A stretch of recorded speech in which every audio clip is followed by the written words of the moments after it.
students, today we are going to start political science of standard 9. So let us start from chapter 2.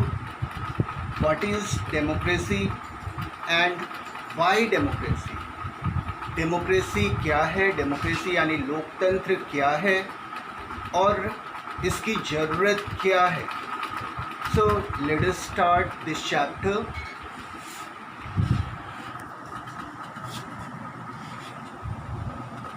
Let us begin from the introduction part.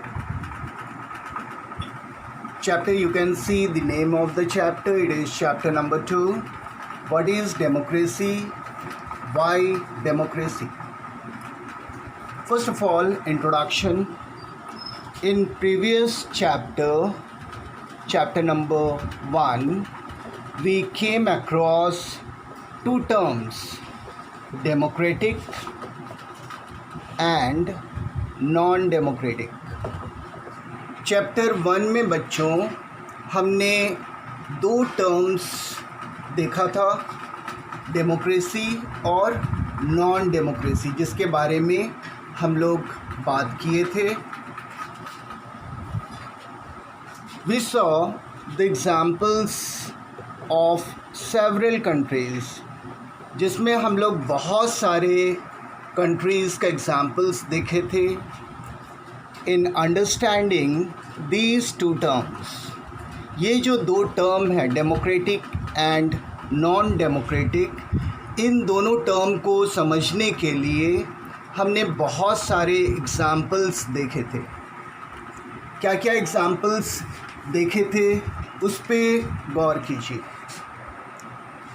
सबसे पहले हम लोग chilli का example देखे थे.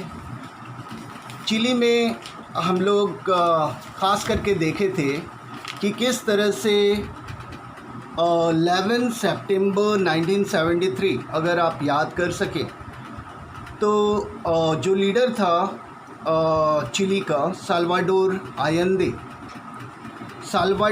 आयंदे का तख्ता पलट किया गया था. और ये तख्ता पलट मिलिट्री लीडर जिसका नाम था ऑगस्टो पिनोशे, उसने किया था. और चिली में जो डेमोक्रेसी सेटअप था उसे ख़त्म कर दिया गया था 1973 में. उसी तरह से पोलैंड का हम लोग एग्ज़ाम्पल देखे थे, जहाँ पर 1980 में वर्कर्स लोग स्ट्राइक कर देते हैं और कम्युनिस्ट गवर्नमेंट के अगेंस्ट में रिवोल्ट होते हुए हम लोग पाते हैं. फिर फाइनली पोलैंड में बहुत बाद में डेमोक्रेसी सेटअप हो पाया. घाना का भी एग्ज़ाम्पल हम लोग देखे थे. घाना जो कि 1957 में इंडिपेंडेंट हुआ था, और इस इंडिपेंडेंस में जो मेन लीडर था उसका नाम आप लोग अगर याद कर सकें, क्वामे एनक्रुमा, जो कि प्राइम मिनिस्टर बना था. He was also the friend of Pandit Jawaharlal Nehru. लेकिन एक प्रॉब्लम यहाँ पे ये हुआ था कि उन्होंने खुद को लाइफ टाइम प्रेसिडेंट डिक्लेयर कर दिया था, जो कि डेमोक्रेसी का फीचर्स में नहीं शामिल होता है. स्थिति यहीं से गड़बड़ाया और बाद में हम लोग देखते हैं मिलिट्री कू होता है, COUP, याद रखिएगा, प्रोनाउंसिएशन इज़ कू. तो मिलिट्री कू हुआ घाना में, और फिर 1966 में वहाँ पे मिलिट्री रूल इस्टेब्लिश हो गया. इसी तरह से हम लोग देखते हैं USSR का एग्ज़ाम्पल. USSR में अगर आप लोगों को याद होगा, मैंने आप लोगों को समझाया था कि 1991 में USSR का डिसइंटीग्रेशन हो जाता है और 15 कंट्रीज़ फिर इंडिपेंडेंट होते हैं, रिपब्लिक डिक्लेयर होता है. उसके पहले अगर हम लोग देखें तो 1989-90 में इकोनॉमी ऑफ USSR पूरी तरह से गड़बड़ा गया था. उसकी आर्थिक स्थिति पूरी तरह से गड़बड़ा गई थी, और जितने भी ईस्टर्न यूरोपियन कंट्रीज़ थे जो कि USSR के इन्फ्लुएंस में थे, प्रभाव में थे, वे इंडिपेंडेंट हो गए और वहाँ पे कम्युनिज़्म ख़त्म हुआ। उसी तरह से अब हम लोग नेबरिंग कंट्रीज़ का बात करें, अगर अपने देश का नेबरिंग कंट्रीज़ का बात करें तो पाकिस्तान और बांग्लादेश दोनों ही में हम लोग देखते हैं कि 1990s में डेमोक्रेसी सेटअप होता तो है, लेकिन बहुत जल्दी ही वो डेमोक्रेसी ख़त्म भी हो जाता है। ख़ास करके अगर हम लोग पाकिस्तान का बात करें तो 1999 में जनरल परवेज़ मुशर्रफ वो मिलिट्री कू के ज़रिए पाकिस्तान में फिर से military rule, army rule establish करता है और इस तरह से पाकिस्तान में रियल डेमोक्रेसी हमें देखने को नहीं मिलता है। नेपाल का बात करें तो 2005 में जो किंग थे नेपाल के, वो जो इलेक्टेड गवर्नमेंट नेपाल के हुए थे, बहुत मुश्किल से वहाँ पे डेमोक्रेसी सेटअप हो पाया था। 2005 में जो किंग ऑफ नेपाल था वो इलेक्टेड गवर्नमेंट को डिसमिस कर देता है और जो पॉलिटिकल फ्रीडम था लोगों का उसको छीन लेता है। तो इस तरह से नेपाल में भी डेमोक्रेसी के लिए लोग लगातार प्रयास करते हुए हमें नज़र आते हैं। देन नेक्स्ट वाज म्यांमार, जिसका पुराना नाम बर्मा आप लोगों को पता है। वहाँ पे भी हम लोग डेमोक्रेसी को लेकर के काफ़ी उथल पुथल हमें देखने को मिला। म्यांमार जिसको इंडिपेंडेंस मिला था 1948 में, डेमोक्रेसी सेटअप हो गया था म्यांमार में, बट 1962 में हम लोग यहाँ भी देखते हैं मिलिट्री कू होते हुए म्यांमार में। और स्थिति आज की भी कुछ ऐसी है कि म्यांमार के लोग लगातार तरस जा रहे हैं किस चीज़ के लिए? डेमोक्रेसी के लिए। So all this things we had seen in chapter 1। इस चैप्टर में, जो कि हम लोगों का चैप्टर नंबर 2 है, इस चैप्टर में हम लोग क्या क्या देखने वाले हैं, गौर कीजिएगा। We will understand number 1 what is democracy. इस चैप्टर में हम लोग देखेंगे लोकतंत्र क्या है, डेमोक्रेसी क्या है। फिर इम्पॉर्टेंट फीचर्स ऑफ डेमोक्रेसी, हम लोग ये भी देखेंगे कि डेमोक्रेसी की प्रमुख विशेषताएं क्या हैं, इम्पॉर्टेंट फीचर्स क्या है। थर्ड हम लोग देखेंगे मेरिट्स ऑफ डेमोक्रेसी, डेमोक्रेसी का मेरिट्स क्या है। फिर फोर्थ में देखेंगे डिमेरिट्स ऑफ डेमोक्रेसी। फिर साथ में देखेंगे differences between democracy and non democracy, लोकतंत्र और गैर लोकतंत्र में क्या अंतर है उसको भी इस चैप्टर में हम लोग समझेंगे। And finally we will see broader meaning of democracy, democracy का वृहत अर्थ क्या है, उसका ब्रॉडर सेंस में मतलब क्या है। All this things we will see in this chapter. Now let us move to the next topic. Our next topic is 2.1, what is democracy. So in this section 2.1 we will come to know the meaning of democracy. What does it mean? By analyzing the examples given in chapter 1. Chapter 1 में हम लोगों को दोनों तरह का example देखने को मिलता है। पहला एग्जाम्पल डेमोक्रेटिक सेटअप, कोई पार्ट में वर्ल्ड का कोई पार्ट में डेमोक्रेटिक सेटअप था और कोई पार्ट में नॉन डेमोक्रेटिक सेटअप था। तो दोनों को कंपेयर करके हम लोगों को डेमोक्रेसी का मतलब आसानी से पता चल जाता है। तो यहाँ पे गौर कीजिएगा, डेमोक्रेटिक सेटअप उस समय जिस कंट्री में लागू था उसमें सबसे पहला एग्जाम्पल है चिली। चिली में डेमोक्रेटिक सेटअप कब था उस पर गौर कीजिए। ऑगस्टो पिनोशेस का रूल के पहले और उसके रूल के बाद, before and after Pinochet's rule. Before का मतलब है 1973 से पहले। 1973 से पहले जब पिनोशेस का रूल स्टार्ट नहीं हुआ था, उसके पहले डेमोक्रेसी था और उसका रूल ख़त्म हो जाता है 1988 में। पिनोशेस का रूल ख़त्म होता है 1988 में और फ्रेश रेफरेंडम होता है चिली में, और इस रेफरेंडम में इलेक्टेड गवर्नमेंट फॉर्म होता है चिली में। ये है पहला एग्जाम्पल। उस समय चिली में हम लोगों को डेमोक्रेटिक सेटअप देखने को मिलता है, और इसमें 2006 में मिशेल बैचलेट प्रेसिडेंट बनती है, एंड ऑनवर्ड्स हम लोग देखते हैं डेमोक्रेसी चिली में कायम रहता है। नंबर 2 है पोलैंड। पोलैंड में भी डेमोक्रेसी का सेटअप हम लोगों को कब देखने को मिलता है? After the fall of communist rule. Communist rule जब ख़त्म हो जाता है पोलैंड में, जो कि काफ़ी लंबा समय तक वो कम्युनिस्ट रूल चलता है, ये ख़त्म होता है 1989-90 में, जब लेच वालेसा सॉलिडेरिटी का जो लीडर था वो एग्रीमेंट करके इलेक्शन करवाता है पोलैंड में, और 1990 का प्रेसिडेंशियल इलेक्शन में खुद प्रेसिडेंट बन जाता है लेच वालेसा, और वहाँ पे डेमोक्रेसी सेटअप होता है। थर्ड हम लोग देखते हैं घाना। घाना में in the early period of Nkrumah's government, Nkrumah का अर्ली पीरियड में हम लोग देखते हैं घाना में डेमोक्रेसी सेटअप होता है। घाना जिसको गोल्ड कोस्ट कहा जाता है, और घाना 1957 में इंडिपेंडेंट हुआ था। जब इंडिपेंडेंस घाना को मिला था तो उस समय वहाँ पे डेमोक्रेसी को सेटअप किया गया था। तो अर्ली पीरियड ऑफ एंक्रुमास में हम लोगों को डेमोक्रेसी देखने को मिलता है। अब हम लोग देखेंगे non democratic setup. Some stories of non democratic setup were seen in, कहाँ पे देखने को मिला था नॉन डेमोक्रेटिक सेटअप? गैर लोकतांत्रिक जो शासन पद्धति हमें देखने को मिलती है।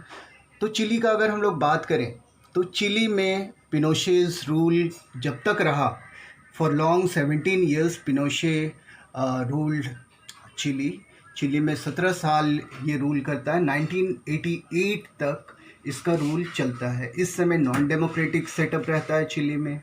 सेकंड, पोलैंड का अगर हम लोग बात करें, पोलैंड में जब तक कम्युनिस्ट रूल चलता है, यानी 1989-90 तक, तो उस समय तक कम्युनिस्ट रूल पर रहता है पोलैंड में, यानी कि उस समय non democratic form of government कायम रहता है पोलैंड में। थर्ड है घाना। घाना का अगर हम लोग देखें तो घाना में नॉन डेमोक्रेटिक सेटअप रहा till the letter period of एंक्रुमाज rule. एंक्रुमाज rule का लेटर पीरियड तक, जब वो परमानेंट प्रेसिडेंट बन जाता है, उस समय सिचुएशन गड़बड़ हो गया और 1966 में मिलिट्री अपने हाथ में ले लेता है घाना को रूल करने का पावर। तो ये सब दोनों ही एस्पेक्ट्स हम लोगों को देखने को मिलता है, democratic aspect and non democratic aspect. जब हम दोनों ही को कंपेयर करते हैं, डेमोक्रेटिक सेटअप को और नॉन डेमोक्रेटिक सेटअप को कंपेयर करते हैं, एनालाइज करते हैं, if we analyse both the above governments, दोनों ही तरह का गवर्नमेंट को, यानी डेमोक्रेटिक एंड नॉन डेमोक्रेटिक दोनों ही फॉर्म ऑफ गवर्नमेंट को जब हम विश्लेषण करते हैं, एनालाइज करते हैं, we can easily understand the real meaning of democracy. तो हमें समझ में आ जाती है कि डेमोक्रेसी का असल अर्थ क्या है। Our next heading is why define democracy? Democracy को डिफाइन करने की, परिभाषित करने की आवश्यकता क्यों है? This section comprises conversation between students and their teacher, which attempts and aims in understanding the term democracy. Some important highlights are, इनका कन्वर्सेशन इस सेक्शन में दिया हुआ है, वाई डिफाइन डेमोक्रेसी, डेमोक्रेसी को डिफाइन करने की आवश्यकता क्यों है। इस हेडिंग में हम कन्वर्सेशन पाते हैं। कन्वर्सेशन है स्टूडेंट्स के बीच में और उनके टीचर के बीच में। स्टूडेंट्स, इस कन्वर्सेशन में 3 स्टूडेंट्स शामिल हैं, मेरी, रिबियांग एंड योलांडा। ये 3 स्टूडेंट्स का नाम है और उनके टीचर जिनका नाम है माटिल्डा लिंगडो। माटिल्डा लिंगडो उनके टीचर का नाम है। दोनों के बीच में कन्वर्सेशन होता है किस पॉइंट पे? डेमोक्रेसी को ठीक तरह से समझने के लिए। डेमोक्रेसी जो टर्म है उसको ठीक तरह से समझने के लिए इन दोनों के बीच में कन्वर्सेशन इसमें दिया गया है, जिसमें उनके टीचर समझा रही हैं कि डिफिनेशन ऑफ डेमोक्रेसी का आवश्यकता क्यों है। और ये कन्वर्सेशन स्टार्ट होता है स्टूडेंट्स का क्वेश्चन से, जिसमें सबसे पहला क्वेश्चन मेरी की तरफ से किया जाता है, जो कि ये जानना चाहती है। मेरी का क्वेश्चन काफ़ी जेन्युइन था। मेरी जानना चाहती थी अपना टीचर से कि why the examples of democracy were taught to them first. पहले उनको चैप्टर 1 में डेमोक्रेसी का एग्जाम्पल्स क्यों बतलाया गया, and then the meaning of democracy, और उसके बाद चैप्टर 2 में डेमोक्रेसी का मीनिंग क्यों समझाया जा रहा है। गौर कीजिएगा इस पॉइंट पे। स्टूडेंट्स जानना चाहे कि पहले डेमोक्रेसी का एग्जाम्पल्स, पहले आप बता रहे हैं कि वर्ल्ड के अलग अलग पार्ट में डेमोक्रेसी सेटअप है, इस कंट्री में सेटअप है, उस कंट्री में सेटअप है, इस तरह से वेरियस कंट्रीज़ को आप दिखा रहे हैं। और फिर बाद में जब उसको ख़त्म कर लिए तब चैप्टर 2 में आप बता रहे हैं what is democracy and Y democracy. तब आप बता रहे हैं कि डेमोक्रेसी आखिर है क्या, ऐसा क्यों। ये क्वेश्चन स्टूडेंट्स की तरफ से अपने टीचर से किया गया। तो उनके क्वेश्चन के जवाब में उनके टीचर मिसेस लिंगडो जवाब देती है। देयर टीचर रिप्लाइड, वो रिप्लाई करती है that in our daily life we first experience examples.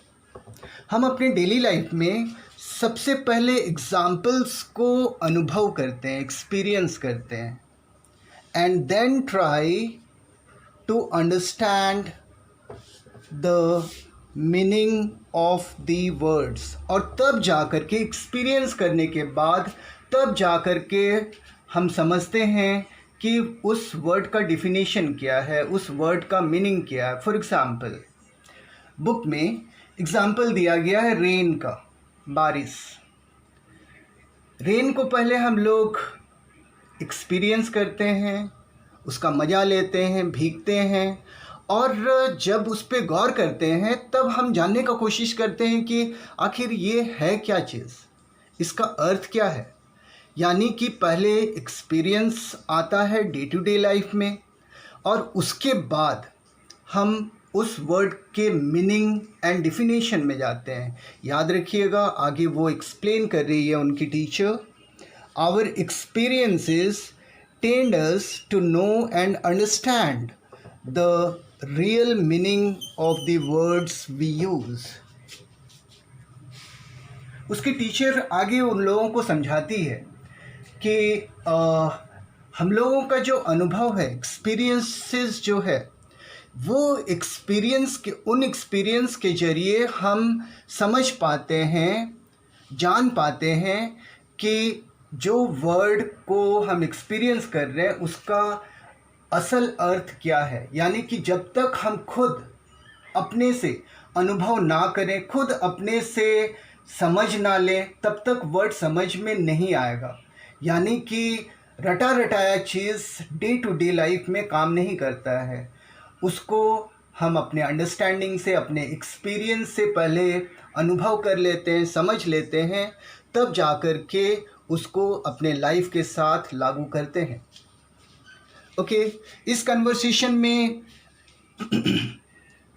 Democracy word को का मतलब को समझाया गया है, जिसमें बोला गया है the word democracy comes from the Greek word. ये ग्रीक वर्ड से निकला हुआ वर्ड है। कौन सा ग्रीक वर्ड? डेमोक्रेशिया। डेमोक्रेशिया वर्ड से निकला हुआ एक वर्ड है, विच मीन्स, जिसका मतलब है पीपल्स रूल। डेमोक्रेशिया का मतलब है पीपल्स रूल। इसको डिफाइन कर रहे हैं Abraham Lincoln. According to the words of Abraham Lincoln, democracy is a rule of the people, for the people and by the people. Abraham Lincoln democracy को define कैसे कर रहे हैं? डेमोक्रेसी एक ऐसा रूल है जो लोगों के लिए है, लोगों से है, लोगों के द्वारा है। ये कन्वर्सेशन मेनली एम करता है कि किस तरह से डेमोक्रेसी वर्ड को हम लोग और ज़्यादा गहराई से समझ सकें। Our next heading is a simple definition. A simple definition of democracy. Democracy का सिंपल डेफिनेशन दिया गया है, इस पे गौर कीजिए। Democracy is a form of government. ये एक फॉर्म ऑफ गवर्नमेंट है in which the rulers are elected by the people. बहुत ही सिंपल डिफिनेशन दिया गया है डेमोक्रेसी का। इसके अनुसार क्या है? डेमोक्रेसी एक फॉर्म ऑफ गवर्नमेंट है। ये एक तरह का गवर्नमेंट का नाम है डेमोक्रेसी, इन विच, जिसमें rulers are elected by the people, जिसमें पीपल अपने रूलर को खुद इलेक्ट करते हैं। जहाँ पे ये सिस्टम है वही डेमोक्रेसी कहलाता है। दिस डिफिनेशन सजेस्ट्स दैट, ये हमें सुझाव क्या देता है? That the key feature of democracy is holding election for choosing its rulers. ये जो सिंपल डिफिनेशन है ये क्या बतलाता है हमें? ये बतलाता है कि डेमोक्रेसी का सबसे की फीचर जो है वो है कि उस कंट्री में इलेक्शन का होना अनिवार्य है। बिना इलेक्शन का डेमोक्रेसी का हम कल्पना भी नहीं कर सकते हैं। यानी कि holding election is the key feature of democracy, जो कि दूसरे फॉर्म ऑफ गवर्नमेंट में हमें देखने को नहीं मिलता है। In the military setup, military setup मतलब जहाँ पे मिलिट्री का पावर रहता है, जहाँ पे मिलिट्री यानी आर्मी रूल करते हैं, और मोनार्किकल फॉर्म ऑफ गवर्नमेंट, या फिर जहाँ पे मोनार्किकल फॉर्म ऑफ गवर्नमेंट कायम है। मोनार्किकल फॉर्म ऑफ गवर्नमेंट किसको कहते हैं? ऐसा गवर्नमेंट जहाँ पे किंग रूल करता हो। मोनार्क मतलब होता है किंग। तो मोनार्किकल फॉर्म ऑफ गवर्नमेंट जहाँ पे रहता है, वैसा फॉर्म ऑफ गवर्नमेंट में people don't get a chance, a choice to elect their rulers. ऐसे फॉर्म ऑफ गवर्नमेंट में, मिलिट्री फॉर्म ऑफ गवर्नमेंट या मोनार्किकल फॉर्म ऑफ गवर्नमेंट में, लोगों को मौका ही नहीं मिलता है कि वो वोट दे करके अपने रूलर्स को चूज़ करें। कैसे? अगर हम लोग मोनार्किकल फॉर्म ऑफ गवर्नमेंट का बात करें जहाँ पे किंग रूल करते हैं, तो किंग का पोस्ट हेरिडिटरी होता है, यानी उसका कोई इलेक्शन नहीं होता है। बाय बर्थ वो रूलर बना रहता है, तो लोगों को मौका नहीं मिलता है वोट देने का, अपना रूलर फॉर्म करने का। फिर मिलिट्री फॉर्म ऑफ गवर्नमेंट में आर्मी रूल करती है अपने पावर के बल पे, जहाँ इलेक्शन का कोई मौका ही नहीं मिलता है लोगों को। However, it is an incomplete definition of democracy. हालांकि ये जो सिंपल डिफिनेशन है, ये कंप्लीट डिफिनेशन नहीं है डेमोक्रेसी का, ये इनकम्प्लीट डिफिनेशन है। As all the governments that hold elections are not democracy, इसलिए ये इनकम्प्लीट है, क्योंकि हर गवर्नमेंट जो इलेक्शन होल्ड करती है, अपने यहाँ इलेक्शन करवाती है, इसका मतलब ये नहीं हुआ कि वहाँ डेमोक्रेसी है ही। फॉर एग्ज़ाम्पल चाइना को ले लीजिए। चाइना में इलेक्शन होता है, लेकिन सभी कुछ पहले से फिक्स्ड रहता है। चाइना में हर जो रूलिंग पार्टी है वो अपने फेवर में पूरा प्लेटफॉर्म तैयार कर लेती है और उसके बाद इलेक्शन करती है। वो फ्री एंड फेयर इलेक्शन नहीं होता है, लेकिन इलेक्शन तो होता है। इसका मतलब ये तो नहीं हुआ कि चाइना में डेमोक्रेसी है, वहाँ डेमोक्रेसी नाम का चीज़ है ही नहीं। तो हम ऐसा नहीं समझ सकते हैं कि जहाँ जहाँ इलेक्शन होता है वहाँ डेमोक्रेसी है ही। इसलिए for better understanding democracy word को ठीक तरह से समझने के लिए of the term democracy, we have to understand the key features of democracy.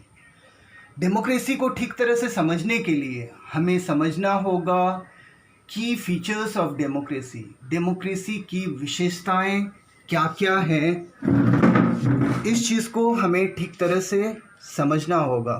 So in our next topic we shall move to the topic की फीचर्स ऑफ डेमोक्रेसी।